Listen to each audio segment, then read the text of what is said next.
আলাইকুম প্রিয় প্রবাসীগণ, বরাবরের মতো আবারও সবাইকে স্বাগতম আরেকটি নতুন ভিডিওতে।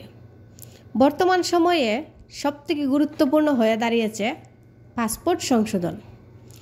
আমাদের 90% প্রবাসে আসার সময় অনেকে নিজের নাম, পিতামাতার নাম এবং ঠিকানা, বয়স অনেক কিছুতেই ভুল হয়েছে বা অনেকে ভুল দিয়ে এসেছেন, হয়তো বা অনেকের বয়স সেই সময় কম ছিল, সেক্ষেত্রে বয়স বেশি দিয়ে পাসপোর্ট করেছিলেন। অনেকে অনেকভাবে বয়স পরিবর্তন করে আসেন।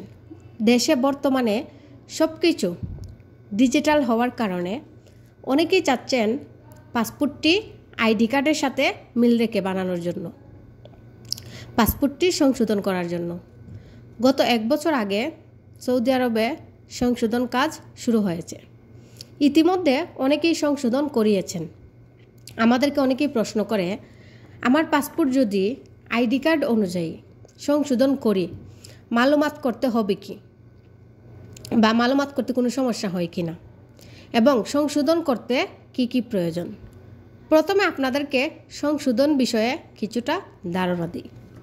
বর্তমানে আপনি চাইলে আপনার নাম, আপনার পিতামাতার নাম, আপনার জন্ম তারিখ সংশোধন করতে পারবেন, কোনো সমস্যা নেই।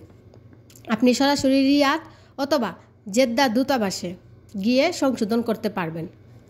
আপনার ভোটার কার্ড এবং আপনার অন্যান্য কাগজপাতি যদি ঠিক থাকে, তাহলে আশা করি আপনার সংশোধন করতে কোনো সমস্যা হবে না। সংশোধনের পরে কিন্তু মালুমাত প্রয়োজন। মালুমাত কি? মালুমাত শব্দের অর্থ হচ্ছে আপডেট করা। আপনি আপনার যে পাসপোর্টটি সংশোধন করবেন সেটি যাওয়াজাত সিস্টেমে আপডেট করতে হবে।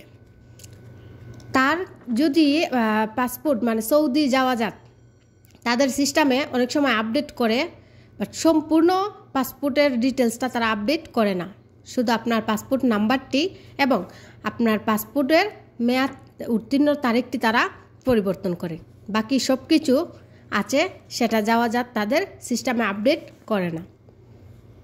শুধুমাত্র আপনার পাসপোর্ট নাম্বারটি এবং আপনার পাসপোর্টের শেষের মেয়াদটি আপডেট উল্লেখ করে দিয়ে থাকে, আর আপসিরের মধ্যে সেটাই শুধু শো করে। ধন্যবাদ সবাইকে, আশা করি বুঝতে পেরেছেন। তারপরেও যদি আপনাদের কোনো প্রশ্ন থাকে